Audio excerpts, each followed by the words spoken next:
ជំរាបសួរពុកម៉ែបងប្អូនថ្ងៃនេះនាងខ្ញុំមកជំរាបជូនអត្ថប្រយោជន៍មើមយេនគឺជាបន្លែមួយប្រភេទដែលមានសារធាតុចិញ្ចឹមខ្ពស់និងផ្ដល់អត្ថប្រយោជន៍យ៉ាងច្រើនចំពោះសុខភាពខាងក្រោមនេះជាអត្ថប្រយោជន៍សំខាន់នៃមើមយេន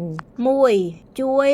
បញ្ចុះសម្ពាធឈាមមើមយេនសម្បូរទៅដោយសារធាតុដែលរាងកាយបំប្លែងទៅជាសារធាតុនេះជួយពង្រីកសរសៃឈាមធ្វើឲ្យឈាមរត់បានស្រួលនិងជួយកាត់បន្ថយសម្ពាធឈាមខ្ពស់បានយ៉ាងមានប្រសិទ្ធភាព 2. បង្កើនថាមពលនិងកម្លាំងហាត់ប្រាណសារធាតុនៅក្នុងមើមយេនក៏ជួយជំរុញដល់ការប្រើប្រាស់អុកស៊ីសែនរបស់កោសិកាឲ្យមានប្រសិទ្ធភាពជាងមុនការញ៉ាំទឹកមើមយេនមុនពេលហាត់ប្រាណ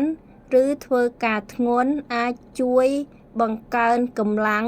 និងមិនងាយហត់ 3. ជំនួយដល់ប្រព័ន្ធរំលាយអាហារមើមយេនមានផ្ទុកជាតិសរសៃ Fiber ខ្ពស់ដែលជួយសម្រួលដល់ការកិនរំលាយអាហារការពារអាការៈទល់លាមកនិងជួយឲ្យពោះវៀនមានសុខភាពល្អ 4. ប្រឆាំងនឹងការរលាកនិងផ្ទុកសារធាតុប្រឆាំងអុកស៊ីតកម្មពណ៌ក្រហមក្រមៅនៃមើមយេនបានមកពីសារធាតុម្យ៉ាងវាជាសារធាតុប្រឆាំងអុកស៊ីតកម្មដ៏ខ្លាំងក្លាដែលជួយកាត់បន្ថយការរលាកក្នុងរាងកាយនិងការពារកោសិកាពីការខូចខាត 5. ជំនួយដល់សុខភាពខួរក្បាលការជួយពង្រីកសរសៃឈាមរបស់មើមយេនធ្វើឲ្យលំហឈាមទៅចិញ្ចឹមខួរក្បាលបានល្អជាពិសេសផ្នែកខាងមុខនៃខួរក្បាលដែលគ្រប់គ្រងលើការគិតនិងការចងចាំដែលវាអាចជួយកាត់បន្ថយហានិភ័យជំងឺវង្វេងវង្វាន់ពេលវ័យចំណាស់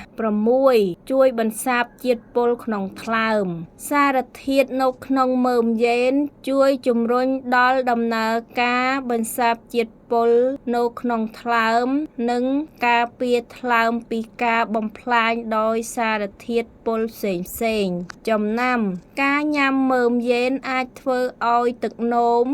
ឬ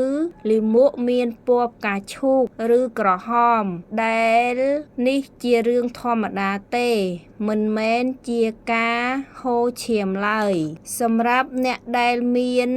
ប្រវត្តិគ្រោះក្នុងតម្រងនោមគួរប្រុងប្រយ័ត្នឬកម្រិតការញ៉ាំព្រោះមើមយេនមានសារធាតុខ្ពស់